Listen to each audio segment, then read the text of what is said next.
Ibu, bapak, saudari, saudara, rekan-rekan muda, dan adik-adik sekalian dimanapun kalian berada, bertemu kembali dengan saya Romo Tino SSCC di dalam catatan peziarah. Seringkali di dalam perjalanan hidup kita mudah untuk mengungkapkan atau mengeluarkan sebuah larangan atau kata-kata yang menghentikan seseorang melakukan sesuatu hanya karena berbeda dari yang biasanya. Hari ini kita bersama diajak untuk melihat, untuk belajar di mana karya Yesus senantiasa meneguhkan, menguatkan, dan memberikan solusi serta membuat orang yang sudah terkulai menjadi semangat kembali dengan kreativitas yang baru. Sebelum kita mendengarkan permenungan dari catatan peziarah, marilah kita membuat tanda kemenangan Kristus. Dalam nama Bapa dan Putera dan Roh Kudus. Amin. Allah Bapa yang Maha Luhur, dalam diri Putramu Tuhan kami Yesus Kristus, Engkau membebaskan kami dari belenggu dosa dan maut. Semoga kebaikan hati dan kasih setiamu ini senantiasa kami imani dan kami wartakan melalui kesaksian hidup kami sehari-hari di dalam persiaran hidup kami. Tuhan, kami percaya bahwa Engkau senantiasa menyertai kami. Demi Kristus Tuhan dan pengantara kami. Amin. Ibu, bapak, saudari, saudara, rekan-rekan muda, dan adik-adik sekalian yang terkasih, kita mendengarkan di dalam bacaan pertama bahwa bangsa pilihan mulai keluar dari bangsa Mesir. Mereka berjalan atas perlindungan Tuhan. Bahkan jelas dikatakan, pada malam inilah Tuhan membawa Israel keluar dari tanah Mesir. Tuhan menjaga, membimbing, dan mendampingi perjalanan mereka. Kita pun di dalam iman kita, ketika kita memberikan diri kita dibaptis, kita telah diangkat menjadi anak-anak Allah karena putranya Tuhan kita Yesus Kristus.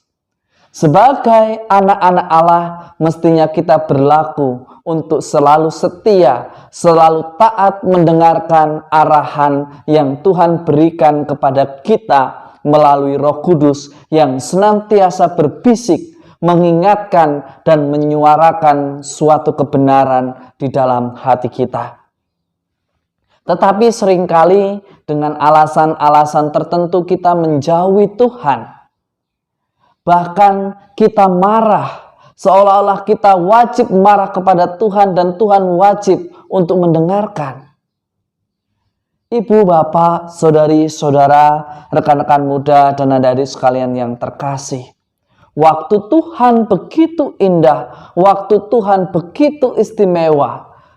Segala kebaikan, segala kasih sayang diberikan Tuhan kepada mereka yang senantiasa taat, setia, dan mengandalkan Tuhan di dalam persiarahan hidupnya. Di dalam Injil hari ini sangat menarik untuk kita refleksikan. Di dalam Injil Matius jelas dikisahkan di sana bahwa Yesus melarang keras untuk mewartakan segala sesuatu perbuatan baik yang dilakukannya. Mengapa demikian?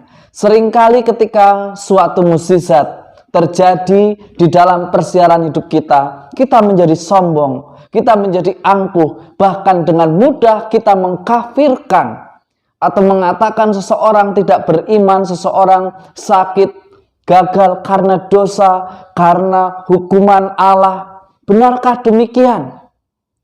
Seringkali yang terjadi bukan karena Allah menghukum, tetapi karena kita senantiasa jauh daripada Allah, dan keputusan kita itulah yang memiliki konsekuensi yang membuat kita semakin jauh dari Allah dan semakin menderita. Tetapi ada hal yang menarik untuk kita refleksikan. Bulu yang patah terkulai tidak akan diputuskannya. Dan sumbu yang pudar nyalanya tidak akan dipadamkannya. Sampai ia menjadikan hukum itu menang. Kepadanya lah semua bangsa akan berharap. Seringkali di dalam perjalanan hidup kita membantu, tetapi kita membantu dengan cara yang salah. Kita menciptakan mental peminta, kita menciptakan mental yang malas, yang membuat orang senantiasa meminta dan meminta tanpa mau harus berusaha. Mari kita belajar daripadanya.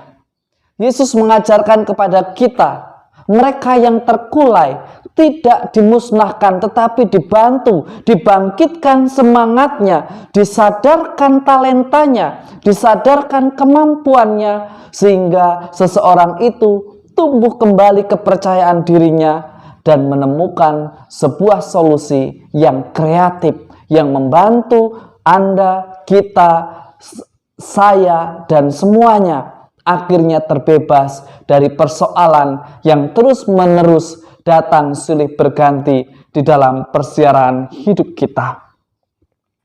Tuhan tidak pernah memadamkan sumbu yang sudah mulai pudar nyalanya. Bahkan Tuhan justru menambahkan supaya sinarnya semakin terang. Kita diajak untuk bergotong royong supaya Anda, saya, kita semua bangkit. Bukan justru kita menjadi malas, mengandalkan pemberian orang, dan bahkan menjadikan anak kita, sesama kita yang martabatnya mestinya ditinggikan, justru dijadikan alasan untuk meminta suatu bantuan. Ibu, bapak, saudari, saudara, rekan-rekan muda, dan adik-adik sekalian yang terkasih. Di tengah pandemi COVID-19, Anda, saya, kita semua hidup di dalam kesulitan. Tetapi tidak lantas lalu kita menjadikan bahwa diri kita adalah orang yang paling menjadi korban.